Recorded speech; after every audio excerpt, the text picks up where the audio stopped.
The Great Trouble by Deborah Hopkinson, Chapter 16, Dilly. Tuesday, September 5th. Tuesday morning, I did a thorough job with the cages and washed all the water dishes. When everything was clean, top to bottom, I stepped back to look. I was proud of my work. I wasn't just a mudlark anymore or even a messenger boy in a brewery.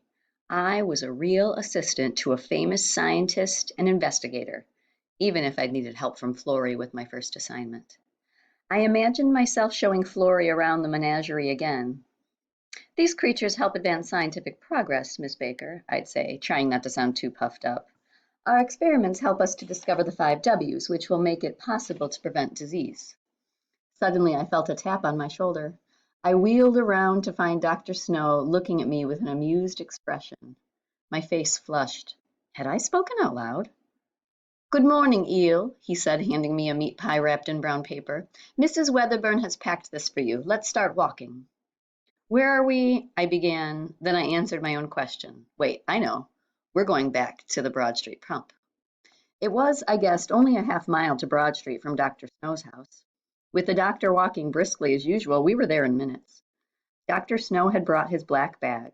When he opened it, I saw that he'd packed Florrie's map, which I dropped off with Mrs. Weatherburn the night before. I held my breath as he turned the map this way and that, checking the names of the streets. I'd tried to spell them right and hoped I hadn't made too many mistakes. "Excellent work, Eel," he said finally. "You've got a good eye for detail. It appears all the side streets are drawn accurately." "Florrie Baker did that, sir," I told him. "I just did the lettering." Then I asked a question that had been on my mind all the time we'd been working on the map. "What's next, Dr. Snow? How will this map help us solve the mystery of the Blue Death?" Before Dr. Snow could answer, a stout woman in a black dress bustled out from Mr. Griggs' shop, pulling Betsy by the hand. Betsy was crying, her cheeks splotched with tears. She was trying to hold on to Dilly, but Dilly broke away, barking feverishly and running in frantic circles. "Off with you!" cried the woman. "I wouldn't be surprised if dirty creatures like you were the cause of this horror." "I want Dilly!" Betsy sobbed harder. She ran to me then, throwing her arms around my legs. Her whole body trembled. "Hello, Betsy. What's happened?" I looked at the woman. "Who are you?" "I'm her aunt from Lant Street, though why it's any of your business I can't say," she grumbled, shifting a pillowcase stuffed with clothes from one shoulder to the other. "That's over in the borough. That's south of the river, ain't it?" "That's right. She'll be living with us now," the woman said. "I hope she's as strong and not afraid of hard work. My husband's a cabbie and needs help with the horse and mucking out the stall we rent for it." Betsy's aunt pulled her niece away from me. Dilly kept barking wildly. "It's all right, Dilly." I managed to grab the leather collar Mr. Griggs had gotten for her. I remember how he'd given the shoemaker a nice wool vest for it. Dilly stopped and panted, her pink tongue hanging out one side of her mouth. Dr. Snow stepped forward, his voice husky and low. He made a little bow in front of Betsy's aunt and extended his hand. "Dear lady, it's so good of you to open your home and heart to your poor niece. I hope this small gift may help ease your sorrow." I realized he was holding out a pound note. Betsy's aunt made a curtsy and took a deep breath. "That's very kind of you, sir. My brother was good to me, and I can't rightly desert his little orphan now," she said in a softer tone. All at once, she let out a loud hooting sound and began to sob, fat tears running down her chapped red cheeks. Betsy spoke up, trying to be heard over her aunt's wails. "Eel, I'm happy to go with my aunt. I promise to be a good girl for her, but can you take Dilly, please?" I glanced at Dr. Snow. Keeping Dilly might mean he'd fire me. Feeding a dog wasn't part of our bargain. He watched me silently. I couldn't read his expression, but I couldn't let Betsy down.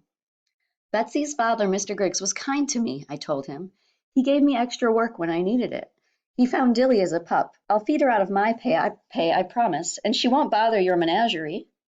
Betsy's aunt was still puffing and hooting. I waited. Betsy waited. I think even Dilly waited, sitting on her haunches very prettily now and looking up at Dr. Snow expectantly. "She had better not go after my rabbits," he said at last. Then he grinned. I knelt and cupped my hands around Betsy's face. "I'll take good care of Dilly," I promised. "We'll come visit you on Lant Street sometime soon. It's just across the river after all. You know how Dilly likes a good walk." Betsy hiccuped loudly. "Don't lose her, Eel, and be sure to scratch her ears the way she likes." Then she bent down and buried her face in the dog's fur, whispering some secret message. Betsy squared her shoulders and put her hand into her aunt's large one. I'm ready now, Aunt. Dr. Snow watched them head down Broad Street. Her mom and dad would be proud of her, I said, real proud. I felt Dr. Snow's hand on my shoulder. And wherever your parents are, lad, I expect they would be proud of you too. Dilly whined and walked in a circle for a while. Finally, she rested her body against my leg and leaned into me with a great sigh. You'll have to do, she seemed to be saying. First a cat, now a dog? I was beginning to wonder if I had an invisible sign around my neck that only four-legged creatures could see. Takes unwanted animals. Dr. Snow leaned down to scratch behind Dilly's ears. She rolled over to have her belly rubbed. You call her Dilly, eh? She looks like a border collie crossed with a spaniel of some kind. Reminds me of a dog we had when I was a boy. I looked at him in surprise. Dr. Snow was a dog lover after all. Well, we've dallied here enough, lad, he went on, straightening up. We have an errand in Somerset House. It'll be a good walk. How would you like that, Miss Dilly? Dilly looked up at him and gave two sharp barks. Now, if only she could charm Mrs. Weatherburn. Somehow, I didn't think that would be quite so easy. When we got to Somerset House, I stopped in my tracks and whistled. It's so grand, like a palace.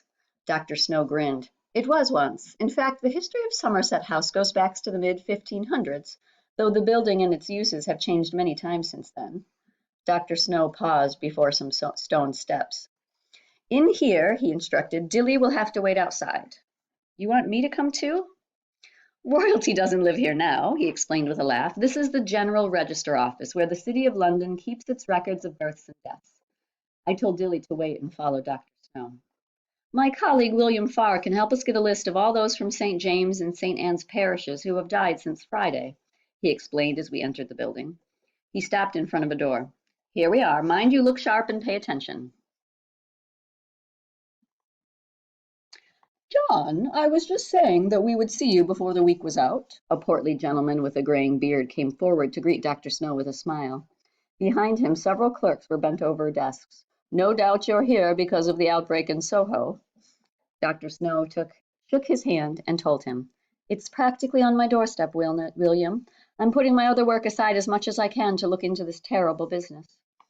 Dr. Farr drew out a ledger from under a counter and began to page through it. Here we are. For that part of Soho, there were 83 deaths from Thursday through Saturday, with all but 4 of those on Friday and Saturday. Now, this is interesting, Dr. Farr said, frowning. It's certainly a substantial increase above normal. 79 in just 2 days? I cried, unable to stop myself. The total is probably twice that by now, young man. Nor do we have reports from the nearby hospitals yet. I wouldn't be surprised to see the death toll reach 500 by the end of this week, said Dr. Farr. Then he turned to Dr. Snow. Is this young urchin with you, John? As a matter of fact, he is, Dr. Snow answered cheerfully. Meet my new assistant. He goes by the name of Eel. I blushed. Assistant. If only Mum were here so I could tell her. Another of your experiments, I presume, Dr. Farr teased. In fact, Eel has a well-developed sense of curiosity and is quite tenacious. Dr. Snow smiled at me. Curiosity is an admirable trait for an investigator, Dr. Farr said. Then he did something rather surprising. He leaned over the counter and peered at me closely. Odd, I could swear there's something familiar about the boy. Such extraordinary eyes, almost black. My stomach lurched. Could Dr. Farr have heard about me from Fish-Eye Bill? But no, that couldn't be. Dr. Farr held one of the most important positions in London. He wouldn't know someone like Fish-Eye Bill Tyler. Well, perhaps it will come to me later, he said, giving himself a little shake. At any rate, young man, as a friend of Dr. Snow, you are always welcome here. I hope you will endeavor to deserve his confidence. And I imagine he has told you all about his theory on the spread of cholera. You mean about the water, sir? Dr. Snow opened his mouth ready to launch into an explanation. Then we both saw Dr. Farr's wink. He put up his hands. No need to lecture, my friend. I'm not convinced that you are right, John. Not yet, Dr. Farr said. But my office will help any way we can. This is certainly a most alarming death toll in such a short time. Far worse than we normally see when cholera raises its nasty head.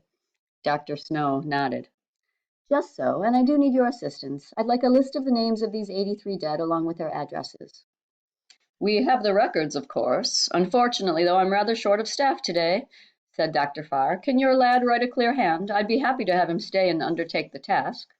"What do you say, Eel? You did all right with lettering yesterday. Can you handle a pen?" "I'm a bit out of practice, sir, but I can do it," I replied. If I failed, Dilly and I might be looking for another place to stay a lot sooner than expected. "I can't get used to a soft life," I reminded myself. "There won't always be tea and toast with jam for a mudlark." Dr. Snow tore out several pages from his notebook and handed them to me. "Eel, I want a list, clean and precise. Include the victim's name, date of death, age, and address. Is that clear?" "Yes, sir, but what?"